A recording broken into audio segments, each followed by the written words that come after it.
Quarta, a primeira linguagem do amor, palavras de afirmação. Mark Twain disse certa vez: um bom elogio pode me manter vivo durante 2 meses.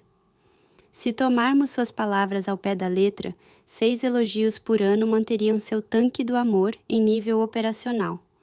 Sua esposa, porém, provavelmente precisará de mais do que isso.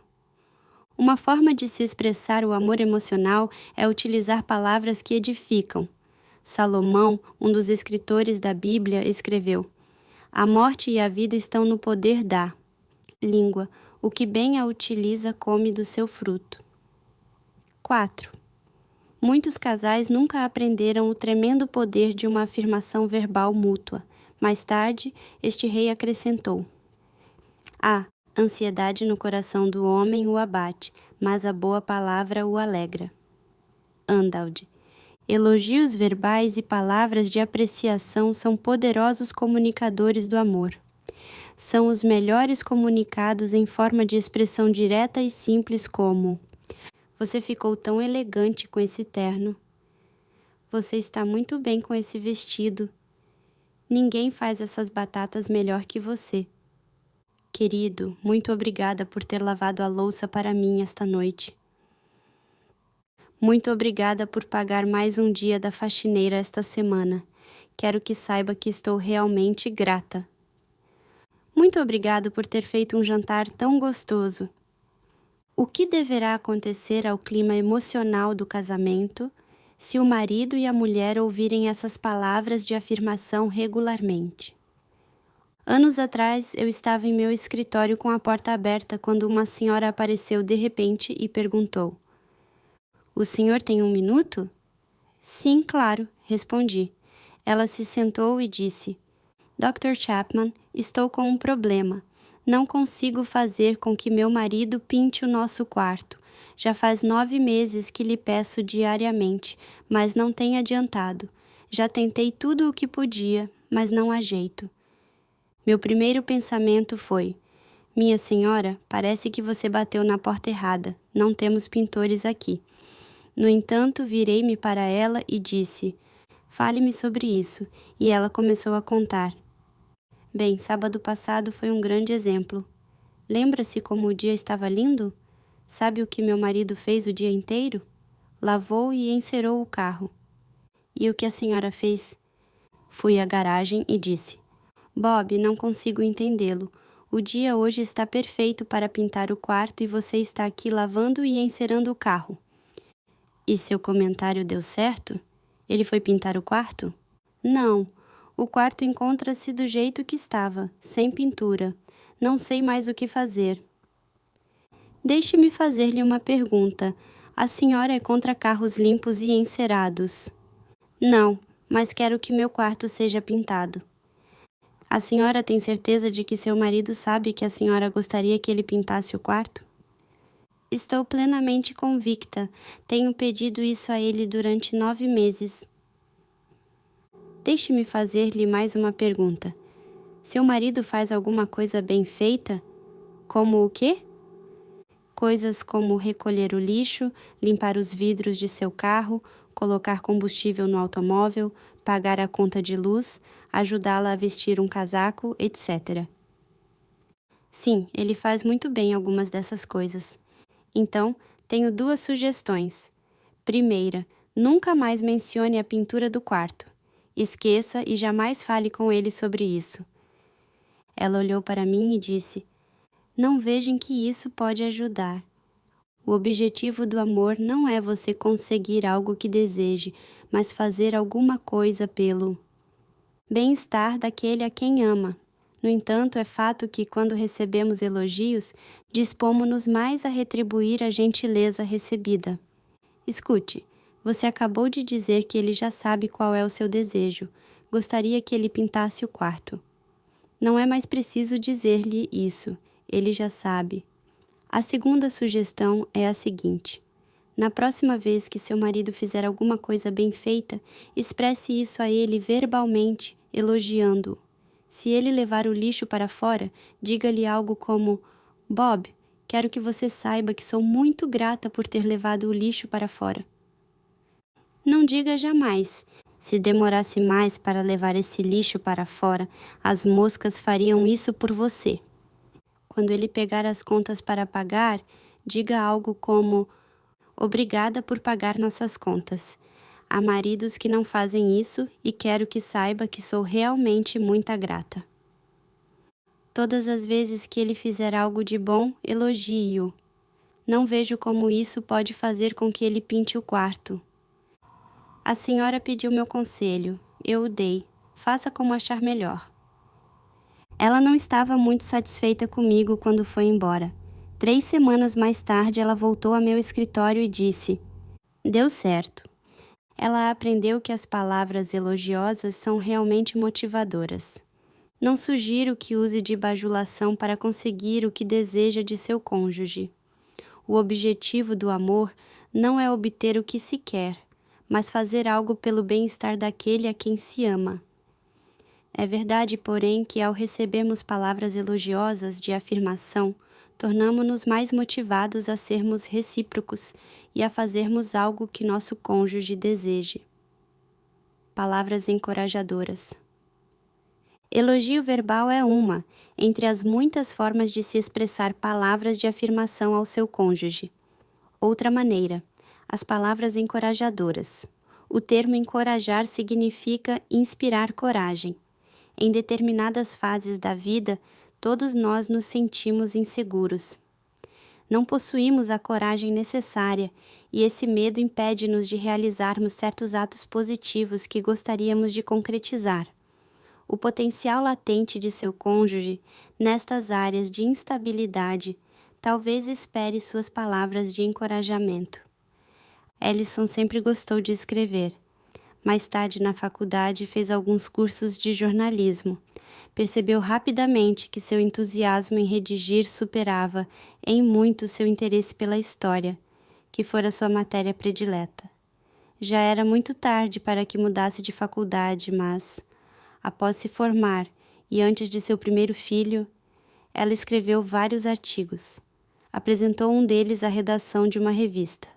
Porém, como não foi aceito, não teve mais coragem de tentar novamente em outro lugar. Agora, com os filhos já mais velhos e com um pouco mais de tempo, ela resolveu voltar a escrever. O marido de Alison, Robert, prestara pouca atenção nos artigos dela nos primeiros anos de casamento. Ele se ocupara com sua própria carreira, pois desejava galgar todos os degraus de sua empresa. Ainda em tempo, Robert percebeu que o real significado da vida encontrava-se não em realizações, mas nos relacionamentos. Ele aprendeu a dar mais valor para Alison e aos interesses dela. Nesse ritmo, foi natural que, em uma das noites, ele pegasse um dos artigos escritos por sua esposa e o lesse. Ao terminar, ele se dirigiu para onde Alison lia um livro. Muito entusiasmado, ele disse: desculpe interromper sua leitura, mas eu tenho que lhe dizer uma coisa. Acabei de ler seu artigo Aproveite seu feriado. Alison, você é uma excelente escritora. Esta matéria precisa ser publicada. Você escreve de forma clara e usa palavras que faz com que o leitor consiga visualizar o que se relata. Seu estilo é fascinante.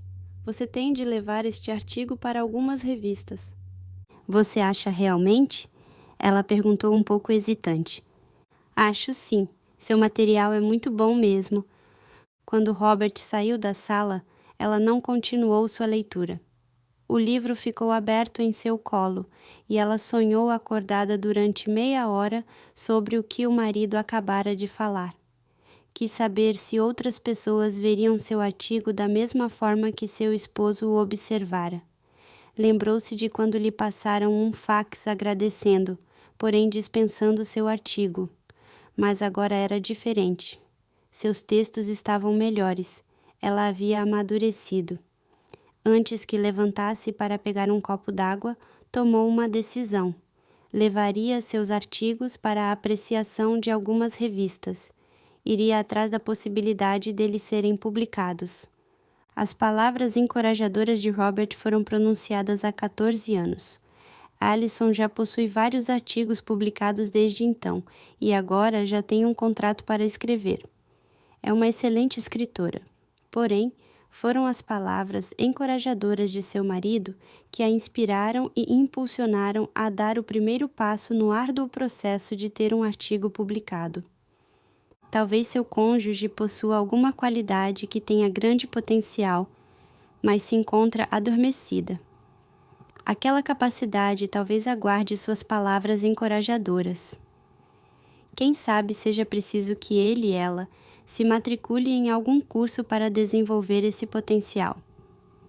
Talvez seja necessário que ele e ela se encontre com alguém da área em questão, para pegar algumas dicas do próximo passo a ser dado. Suas palavras podem dar a seu cônjuge a coragem necessária para ele ir atrás de seu sonho. Por favor, perceba que não falo para pressionar seu cônjuge a fazer alguma coisa que você queira que ele realize. Oriento sobre como encorajá-lo a desenvolver alguma aptidão que ele já possua. Por exemplo, alguns maridos pressionam suas esposas a fazer regime. Eles dizem que as encorajam, mas elas sentem isso como uma condenação. Somente quando a pessoa por si decide perder peso é que você deve encorajá-la. Até que parta dela o desejo, suas palavras pesarão como um sermão. É muito raro esse tipo de discurso encorajador, pois soa mais como julgamento, destinado a estimular a culpa. Não expressa amor, mas rejeição. Encorajamento requer empatia que nos leva a enxergar o mundo segundo a perspectiva de nosso cônjuge. Devemos, em primeiro lugar, procurar saber o que é importante para ele. Se, no entanto, seu cônjuge lhe disser: estou pensando em fazer uma dieta neste verão, aí então você terá a oportunidade de transmitir-lhe palavras encorajadoras, algo como: se você fizer isso, posso dizer-lhe que será um sucesso. Essa é uma das coisas que gosto em você. Quando coloca algo na cabeça, dá um jeito de fazê-lo. Se isso é o que realmente deseja, farei o que puder para ajudá-lo a. E não se preocupe com o preço do tratamento, pois daremos um jeito em relação ao dinheiro. Tais palavras poderão dar coragem para que seu cônjuge ligue à clínica que promove aquela dieta. Encorajamento requer empatia, que nos leva a ver o mundo da perspectiva de nosso cônjuge. Devemos, primeiramente, aprender o que é importante para ele, ela. Aí, então, seremos capazes de encorajá-lo a. O encorajamento verbal comunica: eu sei, eu me preocupo, estou do seu lado, como posso ajudá-lo? É uma forma de dizer que acreditamos nele e em suas habilidades. É dar crédito e louvor. A maioria de nós possui mais potencial do que poderíamos imaginar que tivéssemos. O que nos segura é, na maioria das vezes, a falta de coragem. Um cônjuge amoroso pode ser um importante catalisador. É natural que seja difícil elaborar e dizer palavras encorajadoras.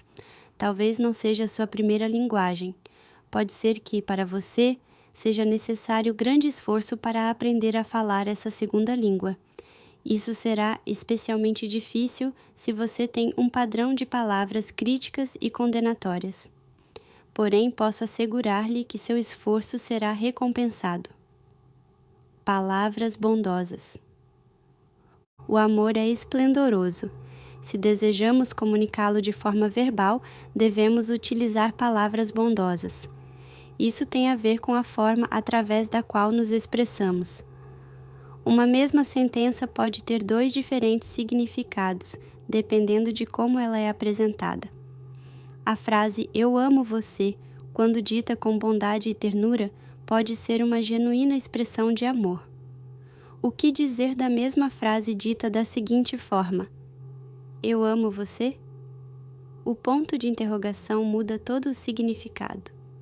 Algumas vezes nossas palavras dizem uma coisa, mas o tom de voz afirma outra completamente diferente. Enviamos mensagens dúbias. Nosso cônjuge, geralmente, interpretará a mensagem que lhe enviarmos com base na tonalidade da voz e não nas palavras que usarmos. A frase "eu faço questão de lavar a louça hoje à noite" dita em tom de voz cavernosa, não será recebida como uma expressão de amor. Por outro lado, podemos compartilhar mágoa, dor e mesmo raiva de maneira meiga, e aquela mensagem ser uma manifestação de amor. Por exemplo, fiquei desapontada e magoada por você não haver se oferecido para me ajudar esta noite. Dita de forma honesta, gentil, pode ser uma expressão de amor. A pessoa que fala quer ser conhecida por seu cônjuge. Ao compartilhar seus sentimentos, dará um passo para aumentar a intimidade entre ambos. Solicitará uma oportunidade para conversar sobre uma dor a fim de curá-la. A mesma palavra dita em voz alta e irritada não será uma expressão de amor, mas sim de condenação e julgamento. A maneira como falamos é extremamente importante. O rei Salomão disse com toda a sabedoria: a resposta branda desvia o furor. Quando seu cônjuge estiver bravo, deprimido e disser palavras agressivas, se você optar em permanecer gentil, não somente deixará de responder agressivamente, mas usará palavras brandas. Receba o que ele diz como uma comunicação de seu estado emocional. Permita que ele externe sua ira, raiva e sua percepção da situação. Procure enxergar de seu ponto de vista e então expresse de forma bondosa e gentil sua opinião sobre o porquê dele a se sentir daquela forma. Se você entender errado o motivo da alteração de suas emoções, reconheça o erro e peça perdão. Se a sua motivação for diferente da que ele percebe, explique-a de forma gentil. Você deverá procurar a compreensão e reconciliação e não provar seu ponto de vista como a única forma lógica para explicar o ocorrido.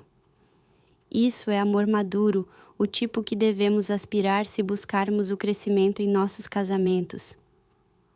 O amor jamais registra uma lista de erros. Ele não traz à tona fracassos passados.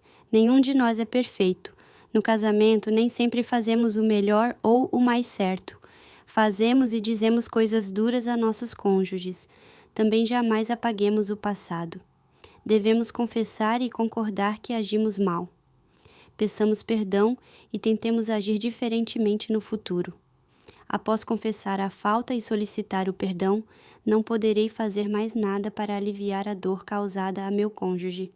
Quando erro com minha esposa e ela expressa que foi magoada e sugere que eu peça perdão, preciso fazer uma escolha: justiça ou perdão. Se eu escolher a justiça e tentar compensá-la, ou então fazê-la pagar por seu ato errado, farei de mim mesmo um juiz e ela uma ré. A intimidade torna-se impossível de ser restaurada. O perdão é o caminho do amor. Fico admirado como há pessoas que misturam o dia de hoje com o de ontem. Insistem em trazer para o presente os fracassos do passado e, ao fazerem isso, estragam um dia potencialmente maravilhoso. Não posso acreditar que você tenha feito isso. Não sei se algum dia poderei esquecer isso. Você não tem a menor ideia de como me magoou. Não entendo como você pode ficar aí sentado, tão tranquilo, depois de ter me tratado dessa maneira. Você deveria se ajoelhar e implorar o meu perdão. Não sei se conseguirei perdoá-lo lá. Essas frases não são de amor, mas de amargura, ressentimento e vingança. Se desejamos desenvolver um relacionamento, precisamos saber quais são os desejos da pessoa amada. Se queremos amar um ao outro, precisamos saber como fazê-lo. A melhor coisa que podemos fazer com os fracassos do passado é torná-los em simples história. Sim, eles ocorreram e certamente machucaram. E talvez ainda magoem, mas ele reconheceu seu erro e pediu o seu perdão. Não conseguimos apagar o passado, mas podemos aceitá-lo como experiência de vida. Vivamos o dia de hoje livres das mágoas anteriores. O perdão não é um sentimento, mas um compromisso. É a opção de se mostrar misericórdia e não de se jogar a ofensa no rosto do ofensor. Perdão é uma expressão de amor. Amo você. Preocupo-me com você e decido perdoá-lo lá. Mesmo que eu continue ainda por um tempo a sentir-me machucado, não permitirei que o ocorrido interponha-se entre nós. Espero que aprendamos com essa experiência. Você não é um fracassado porque teve um fracasso.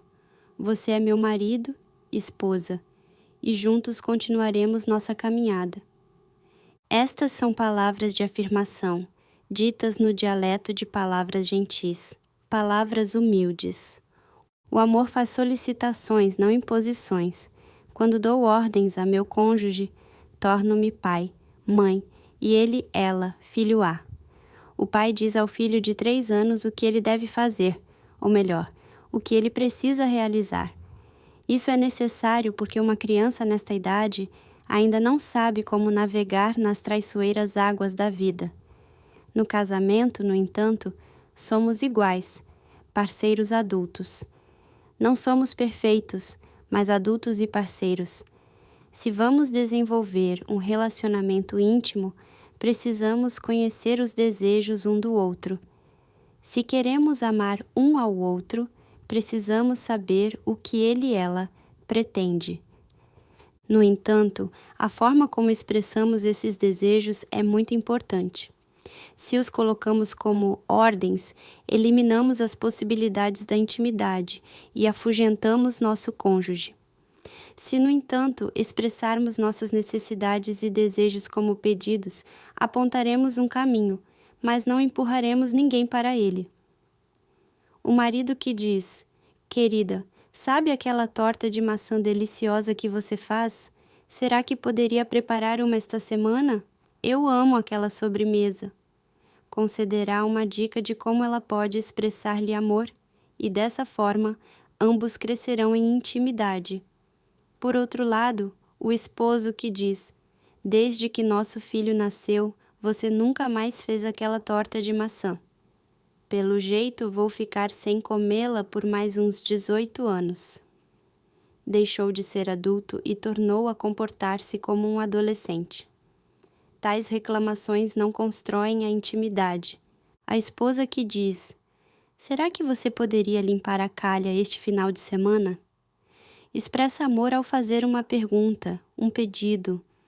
Porém, a que diz: "Se você não der um jeito de limpar logo essa calha, ela vai acabar despencando do telhado.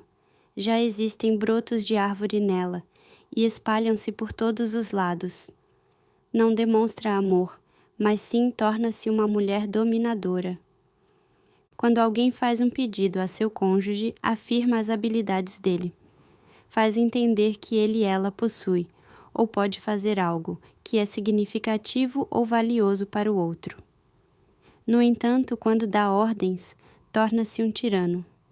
Seu cônjuge não se sentirá afirmado, mas diminuído. O pedido implica no elemento escolha. Seu parceiro pode atender ou não o seu pedido, porque o amor é sempre uma decisão. É isso que o torna significativo. Saber que meu cônjuge ama-me a ponto de atender meu pedido comunica emocionalmente que ele, ela, se importa comigo, respeita-me, admira e deseja fazer algo que me agrade. Não há como desenvolver o amor emocional através de intimações. Meu cônjuge talvez obedeça às minhas ordens, mas isso não será uma expressão de seu amor. Será uma forma de medo, culpa ou de alguma outra emoção, mas jamais de amor. Então, um pedido cria uma oportunidade de se expressar amor, ao passo que uma ordem sufoca essa possibilidade. Dialetos variados. Palavras de afirmação são uma das 5 linguagens básicas do amor. Dentro desse idioma, no entanto, há vários dialetos. Já falamos sobre alguns, mas ainda há muitos outros. Diversos livros e artigos já foram escritos sobre esse tema. Todos eles têm em comum o uso de palavras que afirmam o cônjuge. O psicólogo William James diz que possivelmente a mais profunda necessidade humana é a de ser apreciado, ihua. Palavras de afirmação poderão suprir essa necessidade em muitas pessoas. Se você não é um homem ou mulher que gosta de expressar palavras amorosas, se essa não é sua primeira linguagem, mas acha que é a de seu cônjuge, sugiro que adquira uma caderneta e chame-a de palavras de afirmação. Quando você ler um artigo ou um livro romântico, escreva ali algumas palavras de afirmação que tenha gostado. Quando assistir a alguma palestra sobre amor ou ouvir algum amigo dizer alguma coisa positiva sobre outra pessoa, anote. Com o tempo, você terá colecionado uma lista de palavras para serem usadas ao transmitir amor a seu cônjuge. Outra coisa que se deve fazer é pronunciar palavras de afirmação de forma indireta, ou seja, dizer algo positivo sobre seu cônjuge, mesmo na ausência dele. Eventualmente, alguém transmitirá a ele e ela o que você disse, e assim ganhará os bônus do amor. Diga à sua sogra que a filha dela é sensacional. Possivelmente, quando ela contar isso à sua esposa, com certeza aumentará alguma coisa e você acabará ganhando mais crédito. Também elogie seu cônjuge na frente dos outros quando ele ou ela estiver presente. E quando você for o alvo do elogio, certifique-se de repartir o crédito com seu cônjuge. Há muitas outras formas de se dizer palavras de afirmação, entre elas, escrevê-las. Frases escritas têm a vantagem de serem lidas várias vezes. Aprendi uma lição muito importante sobre palavras de afirmação e linguagens do amor em Little Rock, Arkansas. Minha visita a Bill e Betty Joe ocorreu em um belo dia da primavera. Eles moravam em um condomínio fechado, em uma casa com uma gradinha na frente, um gramado bem verde no jardim e canteiros de viçosas flores. Era uma visão idílica. Ao entrar, porém, percebi que o clima interior era bem diferente. O casamento deles desmoronara. Após 20 anos de matrimônio e possuidores de 2 lindas crianças, perguntavam-se primeiramente por que haviam se casado. Discordavam de tudo. A única coisa com que concordavam é que ambos amavam os filhos. Ao desenrolar sua história, percebi que Bill era muito dedicado ao seu trabalho, e muito pouco tempo o oferecia a Betty Joe, sua esposa, a qual trabalhava meio período, possivelmente para não permanecer dentro de casa.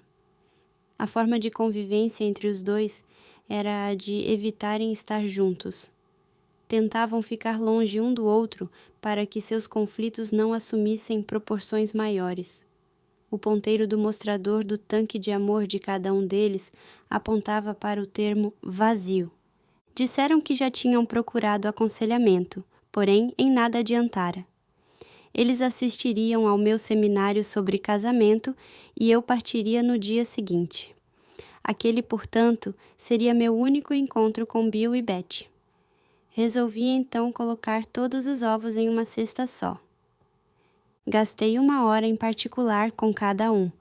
Ouvi atentamente as versões de suas histórias.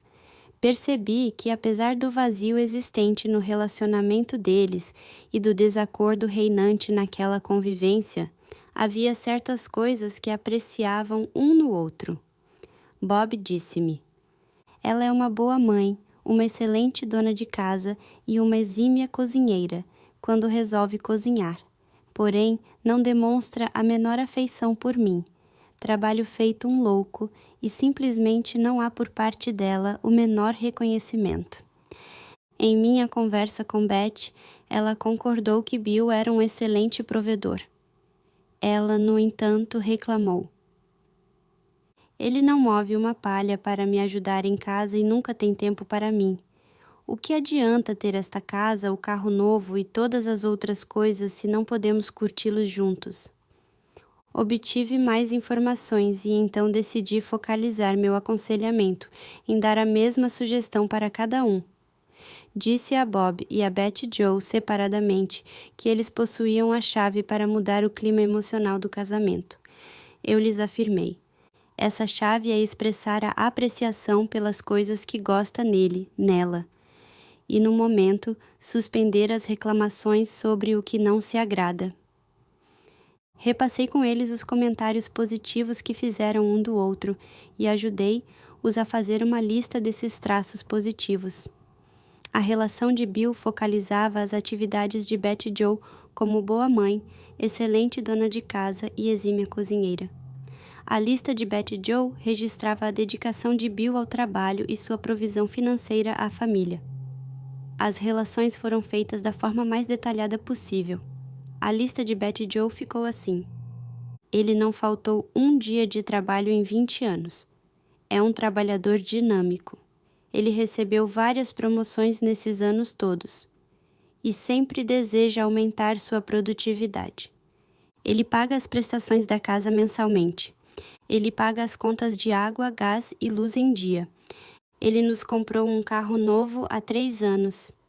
Ele corta a grama ou arruma alguém para fazê-lo semanalmente durante a primavera e o verão.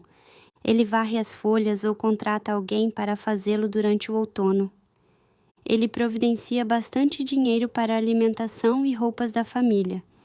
Ele leva o lixo para fora nos dias de sua coleta. Ele me dá dinheiro para comprar presentes de Natal para toda a família. Ele concorda que eu gaste o dinheiro que recebo em meu emprego, da forma que eu desejar.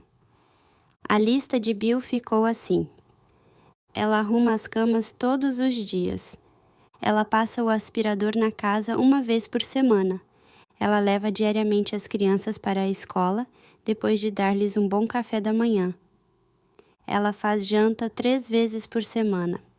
Ela realiza as compras no supermercado. Ajuda as crianças a fazer seus deveres de casa.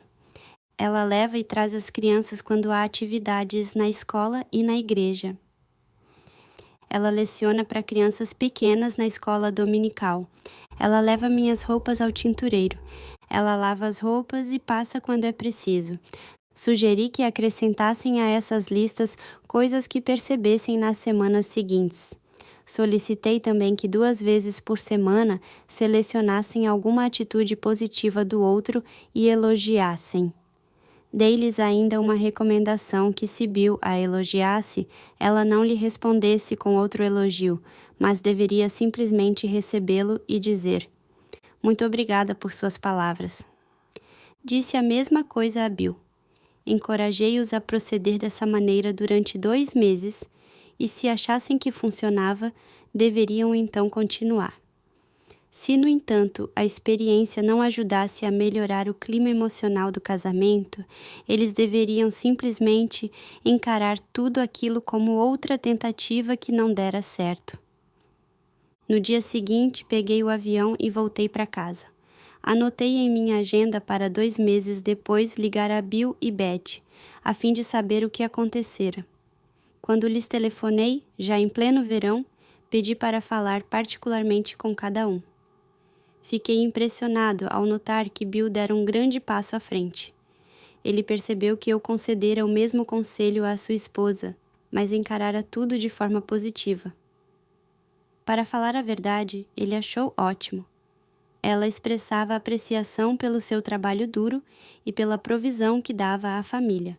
Ele disse: "Ela realmente conseguiu fazer com que eu me sentisse um homem novamente. Ainda temos muito trabalho pela frente, Dr. Chapman, mas acredito francamente que estamos no caminho certo." Quando conversei com Betty Joe, no entanto, achei que ela dera um passo muito pequeno. Ela me falou: "Alguma coisa melhorou, Dr. Chapman. Bill elogia-me, como o senhor sugeriu, e acredito que haja sinceridade nisso, mas ele ainda não gasta nenhum minuto comigo. Trabalha o tempo todo e não tem 1 hora para mim." Enquanto eu ouvia Betty Joe, as luzes acenderam. Sabia que fizera uma grande descoberta. A linguagem do amor de uma pessoa não é necessariamente a mesma da outra. Era óbvio que a primeira linguagem do amor de Bill era palavras de afirmação. Ele era um trabalhador dedicado e apreciava seu emprego. O que ele mais queria de sua esposa era que ela expressasse admiração por isso. Aquele padrão foi provavelmente estabelecido em sua infância e a necessidade de receber elogios ainda era premente em sua vida adulta. Betty Joe, por sua vez, possuía uma carência emocional em outra área. Era-lhe agradável receber elogios, mas ansiava por algo mais. exatamente a segunda linguagem do amor.